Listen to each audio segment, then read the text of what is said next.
a lot of good fighters can get caught quick with something like that. I mean, some of the best fighters in the world have gotten beat by what you would say is a much weaker opponent, but they just got caught. Anderson Silva comes to mind. Yeah, with Rio Chonan. Anderson dominating that fight. Footlocks are dangerous because you really can't train them because they're so dangerous. So.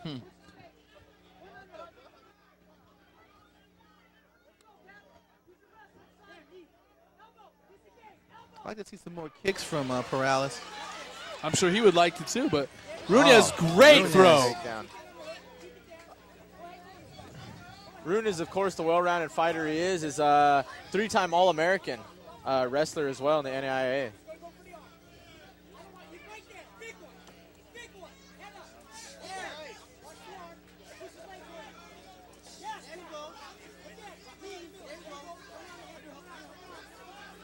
Wow, good job getting back to his feet. Of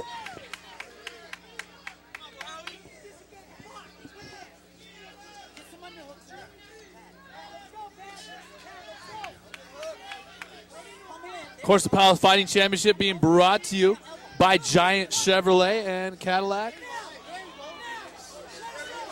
Good dirty boxing again in the corner there, and look at that. Hook in the head and throwing the uppercut was Runez, and then going straight into the takedown. He's doing great of hitting off that clinch. Right when he breaks, one step back, and he has a perfect distance to deliver those punches. And, that's something it's hard to teach, and those are instincts. Yep. Those are fighting instincts, and sometimes you'll see jiu-jitsu practitioners or wrestlers who come into MMA, and they're able to win fights or maybe even dominate fights, but you'll see that their mind isn't thinking fighting. Their mind still thinks submissions or wrestling. But Runez is definitely a fighter at heart. I mean, he'll be in the middle of a grappling situation. He sees an open shot, and he's going to punch you in the face. Yep, those instincts are key. I mean, that's what great fighters go in with no background at all. They have their instincts, and that's what makes them the great fighter at first. Full back mount. Nice. Deep. And this could be over already. He's in deep. Runez showing his ground skills, and that is a deep one. Perales showing his heart. That choke was in deep. Wow. He was suffering in there, and he went through it. So early in the fight, only the second of 5 rounds, and Runez is threatening here. Great back control. The choke looks to be sunk. It could be finished early. That's it. He's tapped. The fight is all over. We have a 125-pound champion here in the PFC. His name is Pat Runez. Excellent fight by Runez. He was this was his goal. He came to that tournament, and it's been a long time coming for him, and it's good to see him get the victory here. Look at the tap. Unfortunately for Perales, he had no other choice but to tap. He knew it was sunk. He wasn't going anywhere except to bed.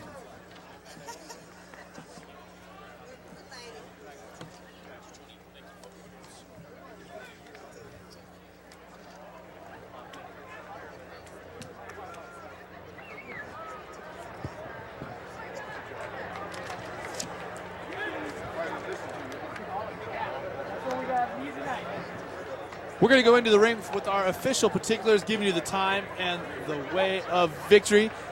Jimmy Lennon Jr. has the mic.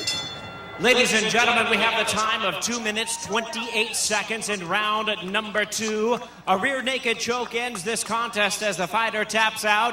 He is the winner by way of submission. He is still undefeated, and he is the new PFC World Flyweight Champion, Pat Runez. So strapping some gold around the fighter is always a fun thing to do for Rich Goodman. Nice to be a champion, it must be, for Pat Runez. Like we said, training out of Arizona Combat Sports, all kinds of great names in that room each and every day. And when you put yourself in that type of environment, it certainly brings up your skill level. And, most likely it brings up, your level of courage and stuff. When you're in a room with a bunch of badasses beating you up every day, it certainly brings out the man in you. Definitely. It's all about training partners. You have great training partners. You're prepared to go in there with anyone, Let's throw it into the ring with Andre Covington. Our new champion, Pat Runez. Give him a hand, everybody. It's been a long time coming. How you feeling, champ? I feel great, man. Our camp at Arizona Combat Sports, we've been working everything real hard, real strong, and I feel great. You've had a couple guys back out on you and some fights fall through. You finally got your opportunity. Who would you like to defend against next? Well, I think when we first had this tournament set up, we had some semifinalists in here, and we all thought we were going to fight M16 for the belt, and some things happened, and he got injured. So, Ramba, if you're coming back, Palace is right now #1 for the flyweight division. We'd like to have you here, and I'd like that fight. We like to see it too. Give it up for our champ, flyweight champion, Pat Runes. That's Andre Covington in there with him, and a great, classy way of challenging a fighter. It's not going to be a slow, fast fight. I've never been a ground and pound fighter. I've either